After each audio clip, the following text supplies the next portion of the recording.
आप सब। आज हम स्टडी करने जा रहे हैं क्लास 11 का बायोलॉजी के अंतर्गत क्लास 11 का दूसरा अध्याय, जिसका नाम है जीव जगत का वर्गीकरण। इस अध्याय में अभी तक आप लोगों ने पढ़ा है कि जीव जगत का वर्गीकरण सर्वप्रथम किसने दिया था, और पढ़ा है कि 5 जगत वर्गीकरण पद्धति किसने दिया था, और 5 जगत वर्गीकरण पद्धति के मूल आधार क्या थे, मूल लक्षण क्या थे, ये सभी आप लोगों ने पढ़ लिया है। अब 5 जगत वर्गीकरण जो आर.एच. व्हिटेकर के द्वारा दिया गया है, उसके बारे में हम एक एक करके पढ़ेंगे। पहले मोनेरा जगत के बारे में पढ़ेंगे, दूसरा प्रोटिस्टा जगत के बारे में पढ़ेंगे, तीसरा पादप जगत के बारे में पढ़ेंगे, कवक जगत के बारे में पढ़ेंगे, जंतु जगत के बारे में पढ़ेंगे। तो हम लोग पिछले दिनों मोनेरा जगत के कुछ लक्षणों को पढ़ा था कि मोनेरा जगत में किन जीवों को रखा गया है। तो आप लोगों ने देखा था स्टूडेंट्स कि मोनेरा जगत में उन जीवों को रखा गया है जो प्रोकैरियोटिक प्रकार के होते हैं, जिनकी कोशिकाएं प्रोकैरियोटिक प्रकार की और एक कोश की होती हैं। अर्थात ऐसे जीव जो एक ही कोशिका के बने होते हैं, उनकी कोशिकाएं प्रोकैरियोटिक होती है, अर्थात असत्य प्रकार के केंद्रक पाए जाते हैं, और उसमें जो कोशिकांग होते हैं वो झिल्ली रहित होते हैं। तो आज हम स्टडी करेंगे कि जो मोनेरा जगत में जो स्पेशली बैक्टीरिया को रखा गया है, बैक्टीरिया, नीलहरित शैवाल, माइकोप्लाज्मा, बैक्टीरिया के बारे में आज स्टडी करेंगे कि बैक्टीरिया कठिन परिस्थितियों में पाए जाते हैं, जैसे गर्म और गंधक झरनों में, दलदली क्षेत्रों में और अति लवणीय क्षेत्रों में। इन कठिन परिस्थितियों में पाए जाने के आधार पर जीवाणु, अनुकूल और प्रतिकूल परिस्थितियों में पाए जाने के आधार पर जीवाणुओं को 2 भागों में बांटा गया है। तो आप लिखेंगे इसमें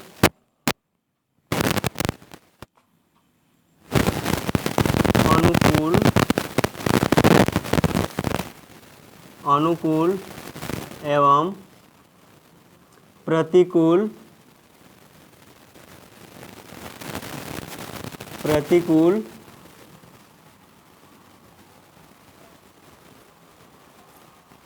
अनुकूल एवं प्रतिकूल परिस्थितियों में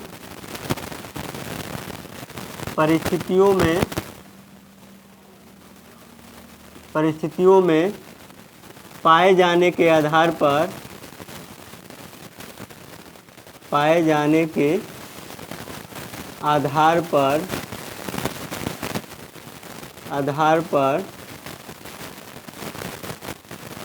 जीवाणुओं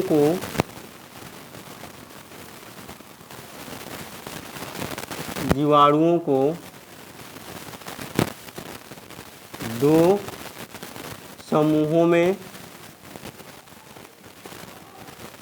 2 समूहों में बांटा गया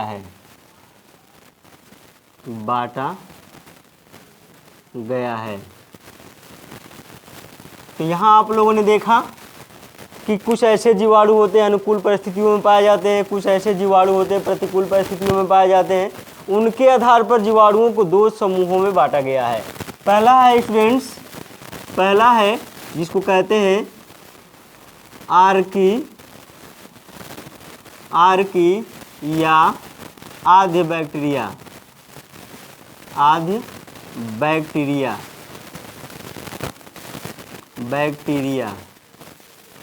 आर्की या आद्य बैक्टीरिया, और दूसरा है यू बैक्टीरिया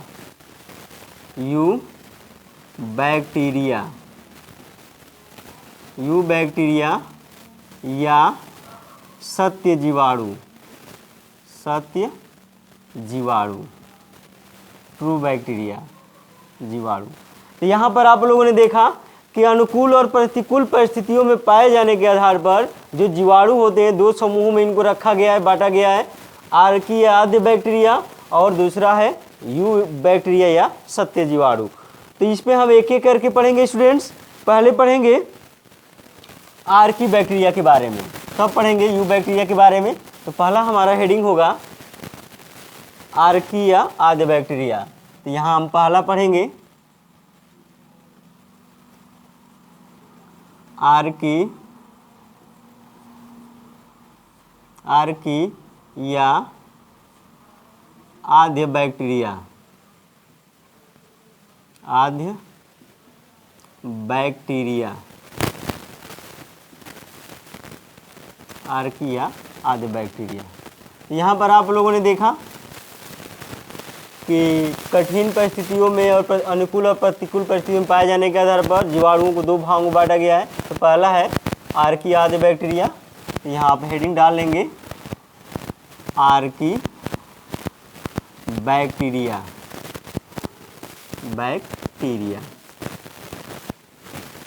आर्की बैक्टीरिया। तो इसके मुख्य लक्षणों को आप लोग जान लेंगे पहले, तब इसके बारे में हम विस्तार से पढ़ेंगे।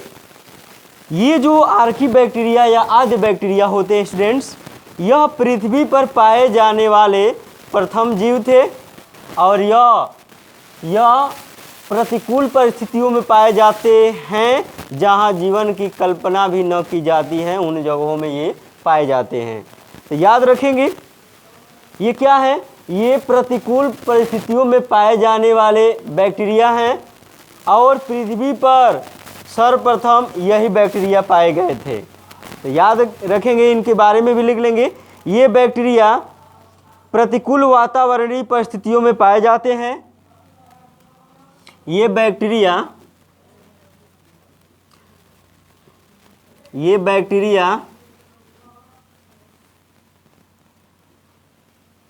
प्रतिकूल वातावरणीय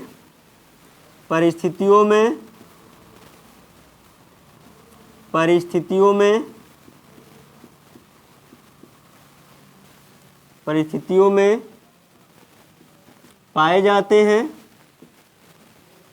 पाए जाते हैं जहां जीवन की संभावना भी न की जाती है। ठीक है स्टूडेंट्स, तो ये बैक्टीरिया प्रतिकूल वातावरणीय परिस्थितियों में पाए जाते हैं, जैसे देख लेंगे, जैसे गर्म झरनों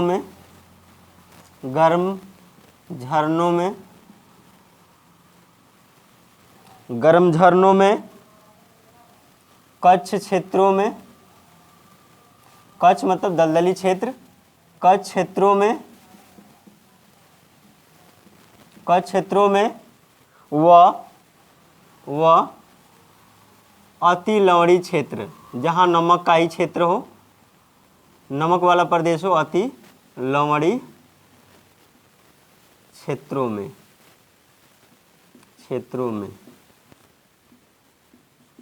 तो आप लोगों ने देखा ये बैक्टीरिया प्रतिकूल वातावरणीय परिस्थितियों में पाए जाते हैं, जैसे गर्म झरनों में, कच्छ क्षेत्रों में व अति लवणीय क्षेत्रों में। इसके और भी कुछ कैरेक्टर को आप लोग देख लेंगे। ये इनके सदस्य पृथ्वी पर पाए जाने वाले प्रथम जीव थे, लिख लेंगे। इनके सदस्य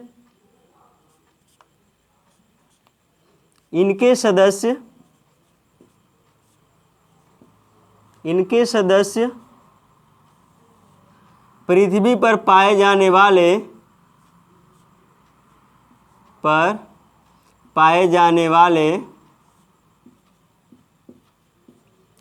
जाने वाले प्रथम जीव थे, प्रथम जीव माने जाते हैं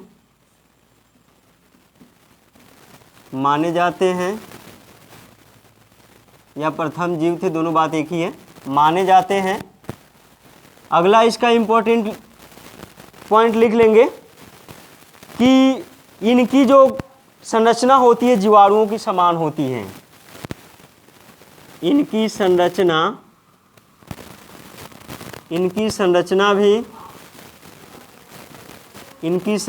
भी जीवाणुओं के समान होती है। जीवाणुओं के समान होती है। तो यहाँ पर आप लोगों ने देखा जो आर्किया आदि बैक्टीरिया हैं, इनका जो स्ट्रक्चर है वो हूबहू जीवाणुओं से मैच करती है, जीवाणुओं से मिलती जुलती है, इसीलिए इनको आर्किया आदि बैक्टीरिया भी कहा जाता है। यू बैक्टीरिया की तुलना में इनमें अनेक अंतर होते हैं। याद रखेंगे, यू बैक्टीरिया की तुलना में इनमें अनेक अंतर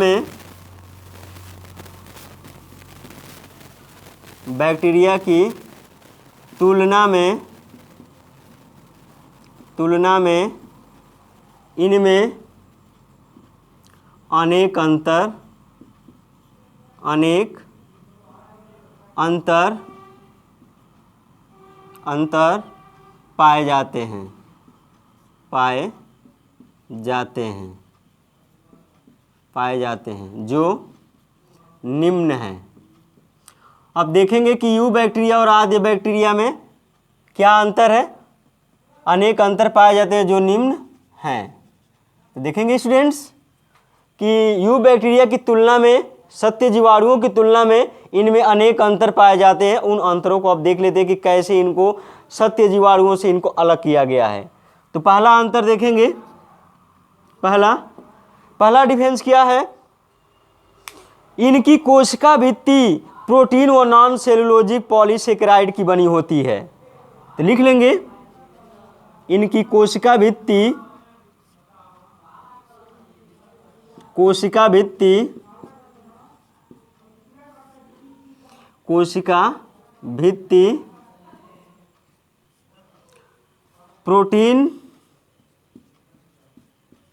प्रोटीन व नॉन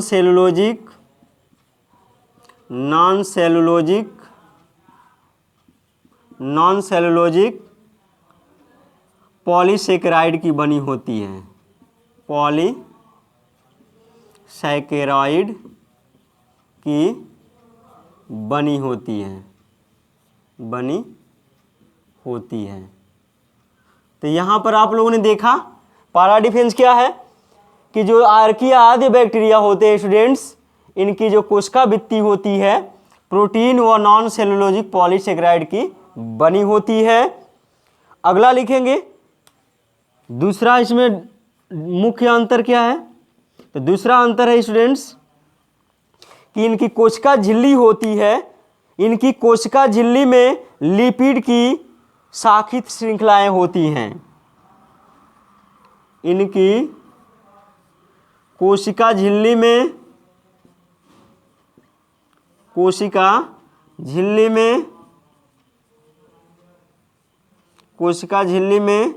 लिपिड की शाखित श्रृंखलाएं होती हैं, श्रृंखलाएं पाई जाती हैं।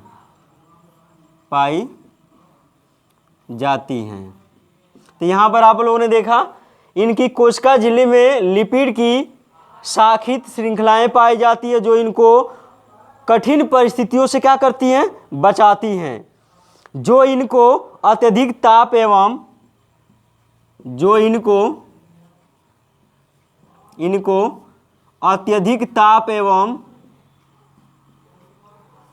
अत्यधिक ताप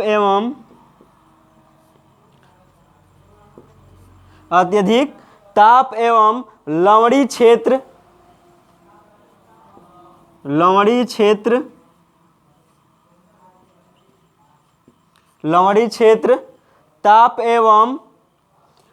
क्षेत्र या इसको हम लिख सकते हैं अम्लीय परिस्थितियों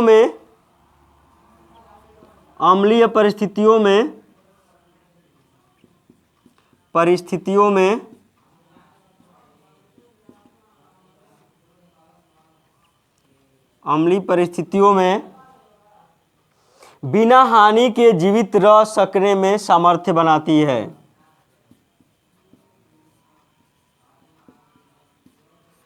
बिना हानि के कठिन परिस्थितियों में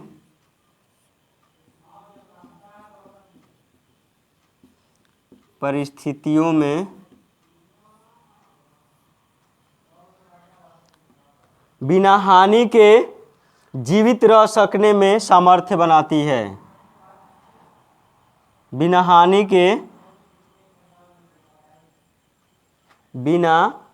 के जीवित रह सकने में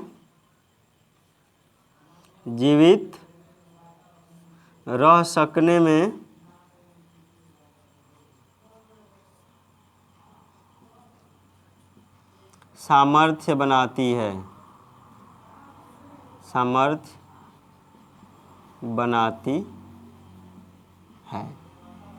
तो यहाँ आप लोगों ने देखा कि जो इनकी कोशिका झिल्ली होती है, लिपिड की बनी होती है, जो शाखित होती है, श्रृंखलाओं में बटी होती है, और इनको विभिन्न प्रकार के कठिन परिस्थितियों से क्या करती है, बचाती है।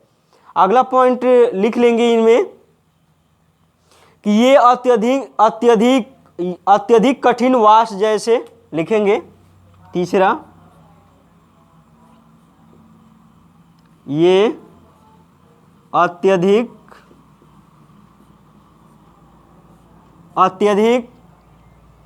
कठिन वाष्प स्थानों जैसे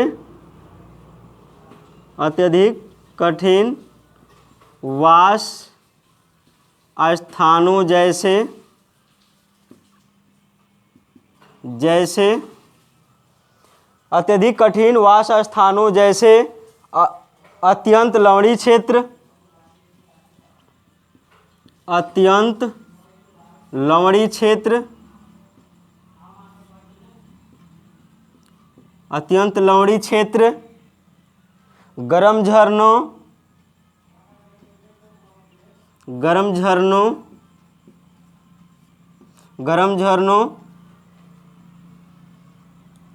एवं दलदली व कच्छ क्षेत्रों में पाए जाते हैं। दलदली व कच्छ क्षेत्रों में पाए जाते हैं।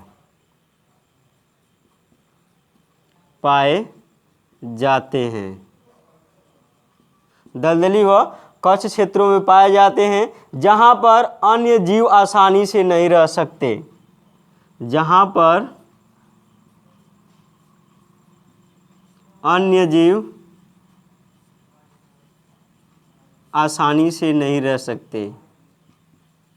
आसानी से नहीं रह सकते। तो आप लोगों ने देखा यहाँ कि ये अत्यधिक कठिन वाष्प स्थानों जैसे अत्यंत लवणीय क्षेत्र, गर्म झरनों, दलदली व कच्छ क्षेत्रों में पाए जाते हैं, जहां पर अन्य जीव आसानी से जीवित नहीं रह सकते। तो ये इनके आर्कियादे बैक्टीरिया के मुख्य लक्षण थे। अब इनमें आर्कियादे बैक्टीरिया को निम्नलिखित 3 खंडों में विभाजित किया गया है। तो लिखेंगे कि आद्य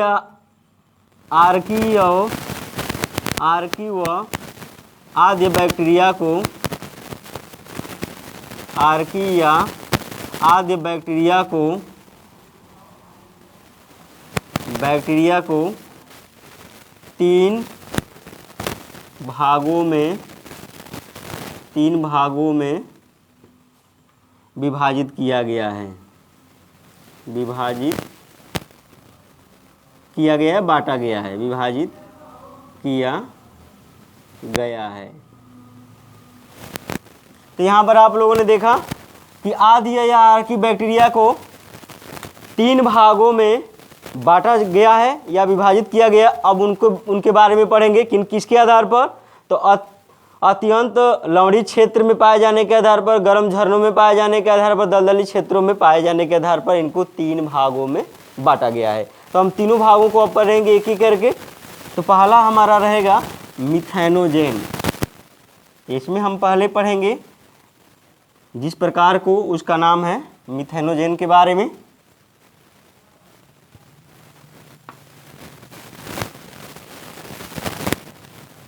तो हमारा पहला हेडिंग है स्टूडेंट्स, जिसको कहते हैं मिथेनोजन या मिथेनोजेन।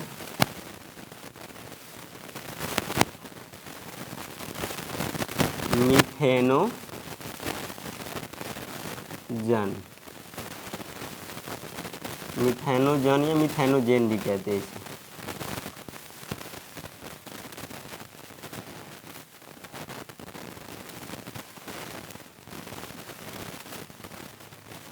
मिथेनोजन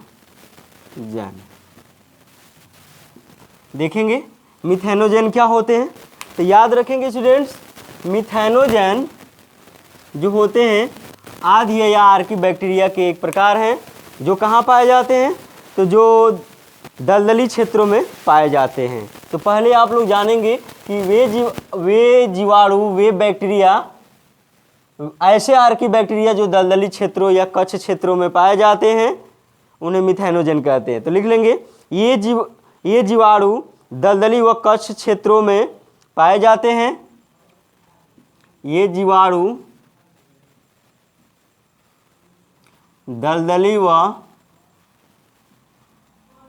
दलदली कोष्ठ में लिख लेंगे कच्छ, उसी को कच्छ बोला जाता है, क्षेत्रों में पाए जाते हैं या निवास करते हैं, पाए जाते हैं। तो यहाँ पर आप लोगों ने देखा कि ये जो जीवाणु होते हैं मिथेनोजन, ये दलदली या कच्छ क्षेत्रों में पाए जाते हैं। इन जीवाणुओं में कार्बन डाइऑक्साइड एवं फ्यूमेरिक अम्ल से मीथेन उत्पन्न करने का गुण होता है। तो लिख लेंगे, इन जीवाणुओं में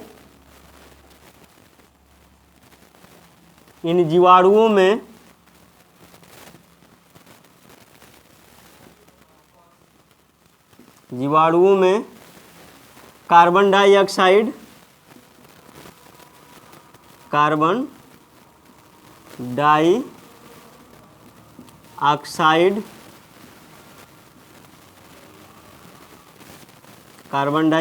इसको CO2 कहते हैं, कार्बन डाइऑक्साइड एवं फ्यूमेरिक अम्ल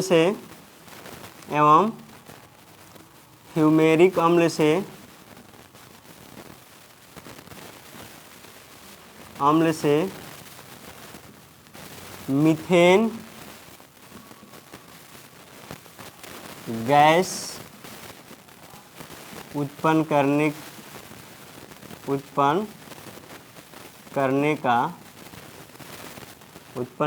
का गुण होता है।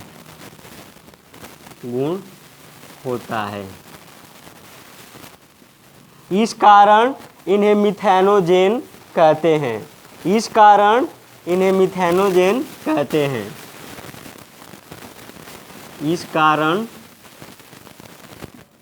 इन्हें मिथेनोजेन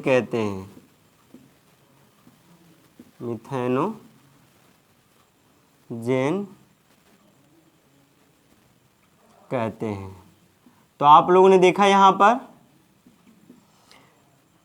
कि इन जीवाणुओं में कार्बन डाइऑक्साइड एवं फ्यूमेरिक अम्ल से मीथेन गैस उत्पन्न करने का गुण होता है। इस कारण इन्हें मिथेनोजेन कहते हैं। तो मिथेनोजेन क्यों कहते हैं? क्योंकि ये मीथेन गैस क्या करते हैं? उत्पन्न करते हैं। याद रखेंगे, इनके कुछ सदस्य, मिथेनोजेन के कुछ सदस्य पशुओं के प्रथम अमाशय में भी पाए जाते हैं, जिसको रुमेन कहा जाता है। पशुओं के प्रथम अमाशय को रुमेन कहते हैं। तो मिथेनोजेन पशुओं के प्रथम अमाशय अर्थात रुमेन में पाए जाते हैं और सेलुलोज का पाचन करते हैं तथा बायोगैस या मीथेन गैस का उत्सर्जन करते हैं। तो बायोगैस मीथेन गैस या गोबर गैस के नाम से भी जाना जाता है। तो जो गोबर से गैस बनाया जाता है वो मिथेनोजेन द्वारा उत्पन्न मीथेन गैस से बनाया जाता है। इसी कारण बायोगैस संयंत्र में इसका उपयोग किया जाता है। तो याद रखेंगे, इसमें भी लिख लेंगे, इनके कुछ सदस्य पशुओं के प्रथम अमाशय, इनके कुछ सदस्य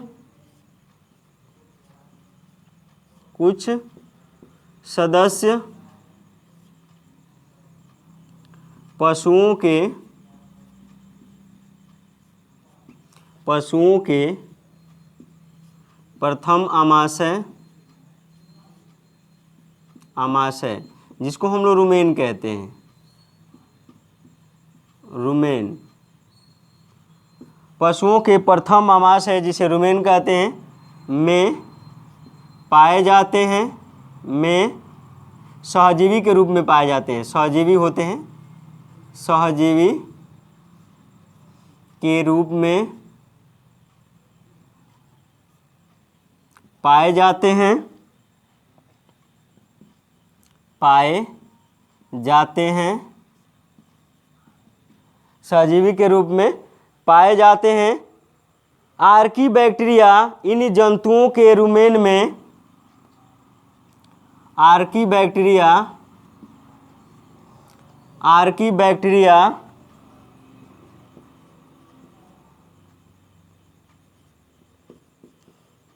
आर्कीबैक्टीरिया इन पशुओं के रुमेन में,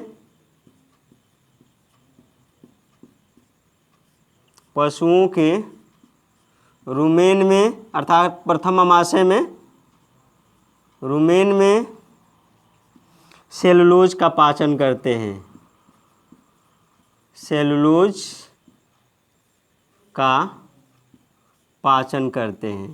तो याद रखेंगे ये वहाँ पर क्या करते हैं प्रथम आमाशय में, तो सेलुलोज का पाचन करते हैं एवं बायोगैस उत्पन्न करते हैं, सेलुलोज का पाचन करते हैं। तो आप लोगों ने देखा कि इनके कुछ सदस्य पशुओं के प्रथम आमाशय अर्थात रुमेन में सहजीवी के रूप में पाए जाते हैं। आर्कीबैक्टीरिया इन पशुओं के आमाशय में सेलुलोज का पाचन करते हैं। याद रखेंगे मिथेनोजन ही बायोगैस संयंत्रों में मार्स गैस उत्पन्न करते हैं। तो लिख लेंगे मिथेनोजन ही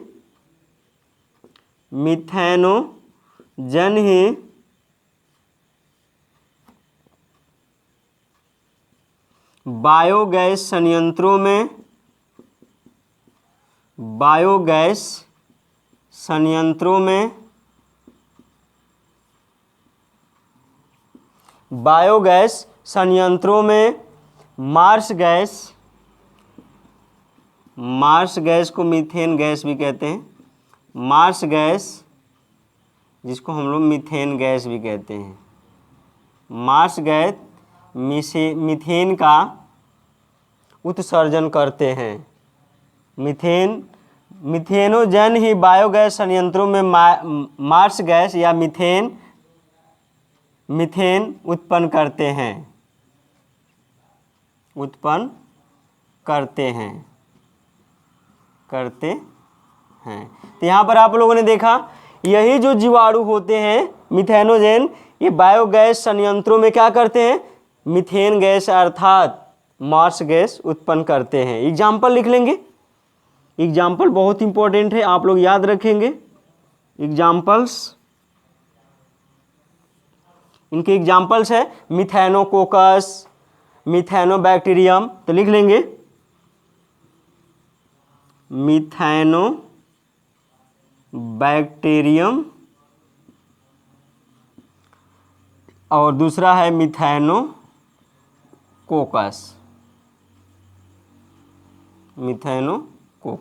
ETC।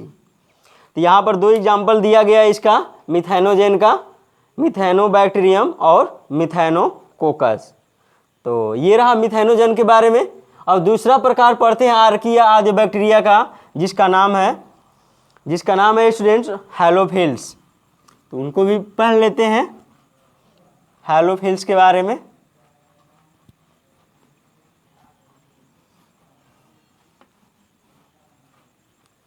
तो हेडिंग डालेंगे आप लोग हैलोफिल्स।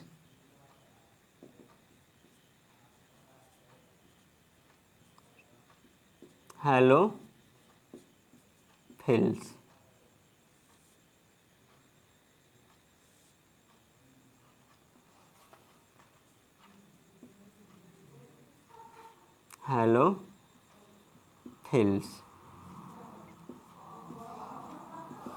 हैलोफिल्स के बारे में पढ़ना है। ये आर्किया आदि बैक्टीरिया का दूसरा प्रकार है जो कठिन परिस्थितियों में पाए जाते हैं। तो याद रखेंगे ये जो होते हैं ये अति लवणीय क्षेत्रों में पाए जाते हैं। तो लिख लेंगे ये जो जीवाणु होते हैं अति लवणीय जल में पाए जाते हैं। तो लिख लेंगे ये जीवाणु अति लवणीय क्षेत्रों में पाए जाते हैं। अति लवणीय जल में पाए जाते हैं, पाए जाते हैं। तो आप लोगों ने यहाँ देखा इसके बारे में कि जो हैलोफिल्स होते हैं ये जीवाणु जो होते हैं अति लवणीय क्षेत्र जल में पाए जाते हैं, जहाँ का कंसंट्रेशन लवण का मात्रा और जल में क्या होता है अधिक होता है। जैसे अमेरिका के ग्रेट सॉल्ट लेक, लिख लेंगे जैसे एक प्रसिद्ध जगह है अमेरिका में, अमेरिका के ग्रेट सॉल्ट लेक एक झील होती है अमेरिका की, जहाँ अति लवणीय क्षेत्र ज़्यादा होता है, लवण की मात्रा वहाँ पर लवण का कंसंट्रेशन उस जल में अधिक होता है, वहाँ ये जीवाणु पाए जाते हैं। ठीक है स्टूडेंट्स, तो ये सारी चीज़ याद रखेंगे। ग्रेट सॉल्ट लेक यहाँ ये पाए जाते हैं, जहाँ का कंसंट्रेशन सॉल्ट कंसंट्रेशन क्या होता है अधिक होता है। जैसे एग्जाम्पल लिख लेंगे, इसके एग्जाम्पल्स हैं होलोकोकस, होलोबैक्टीरियम, होलोकोकस, होलोबैक्टीरियम, बैक्टीरियम, होलोकोकस, etc। ये इनके उदाहरण हैं जो अति लवणीय क्षेत्रों में पाए जाते हैं। तीसरा प्रकार पढ़ेंगे आर्की आदि बैक्टीरिया का, जिसका नाम है थर्मोएसिडोफिल्स। थर्मोएसिडोफिल्स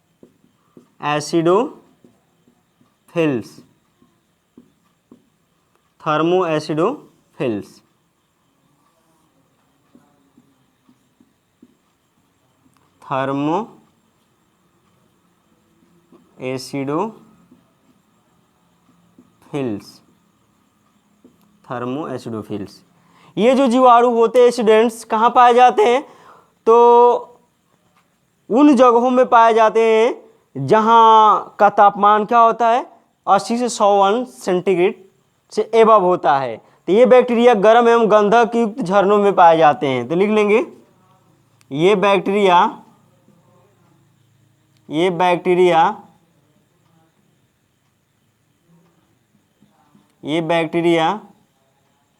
गर्म एवं गंधक युक्त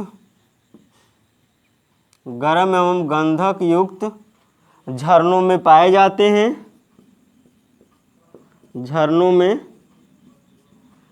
जाते हैं,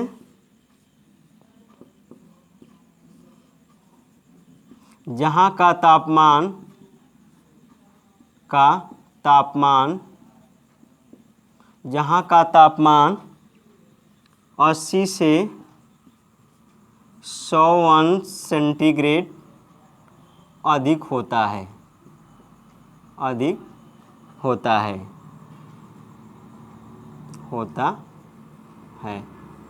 तो आप लोगों ने देखा कि ये बैक्टीरिया गर्म एवं गंधक युक्त झरनों में पाए जाते हैं जहाँ का तापमान 80 से 101 सेंटीग्रेड से भी अधिक होता है।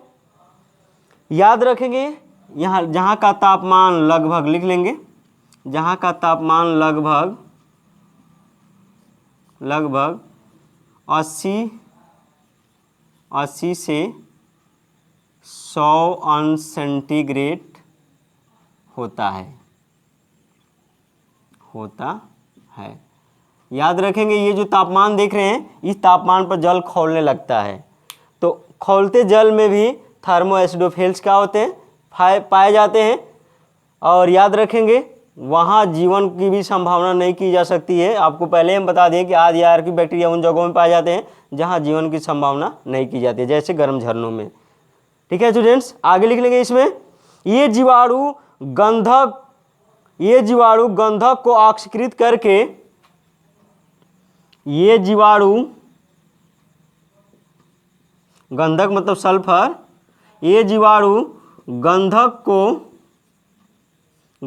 को ऑक्सीकृत करके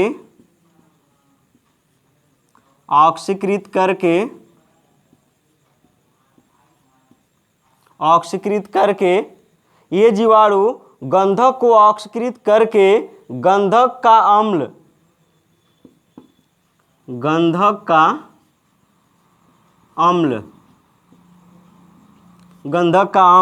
जिसको हम लोग सल्फ्यूरिक अम्ल कहते हैं, H2SO4, ये सल्फ्यूरिक अम्ल, गंधक का अम्ल का मतलब सल्फ्यूरिक अम्ल बनाते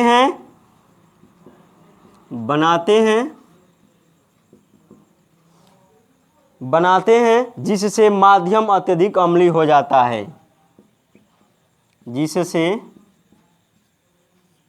माध्यम अत्यधिक अम्लीय हो जाता है, अम्लीय हो जाता है। तो आप लोगों ने देखा कि ये जीवाणु जो होते हैं गर्म एवं गंधक युक्त झरनों में पाए जाते हैं, जहाँ का तापमान 80 से 100 सेंटीग्रेड होता है। ये जीवाणु गंधक को ऑक्सीकृत करके, गंधक मतलब सल्फर होता है, गंधक को ऑक्सीकृत करके गंधक का अम्ल अर्थात सल्फ्यूरिक अम्ल बनाते हैं, जिससे जो माध्यम होता है अधिक अम्लीय हो जाता है। इसका एग्जाम्पल लिखेंगे, एग्जाम्पल्स है स्टूडेंट, थर्मोप्लाज्मा,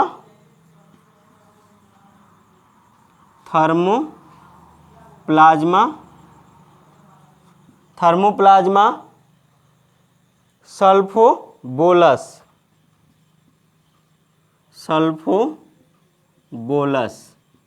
ETC, ये इसके एग्जाम्पल्स हो गए। ये सारी चीज़ आप लोग याद रखेंगे। आर्किया या आर्की बैक्टीरिया के बारे में हमने जो कुछ भी बताना था उसके बारे में आपको बताए, एक एक करके बताए, एग्जाम्पल भी बताए। तो आर्किया आर्की बैक्टीरिया के बारे में आप टोटली जानकारी यहाँ से पढ़ लिए। अब इसके बाद हम पढ़ेंगे यू बैक्टीरिया या सत्य जीवाणुओं के बारे में। तो अगला हेडिंग होगा, अगला टॉपिक होगा। लेकिन स्टूडेंट्स, इस टॉपिक से ढेर सारे क्वेश्चंस आपके एग्जाम में पूछे जाते हैं, यहाँ तक कि नीट में भी क्वेश्चन ज़्यादा पूछे जाते हैं। तो एक एक क्वेश्चन को, एक एक टॉपिक को आप ध्यान से पढ़ेंगे।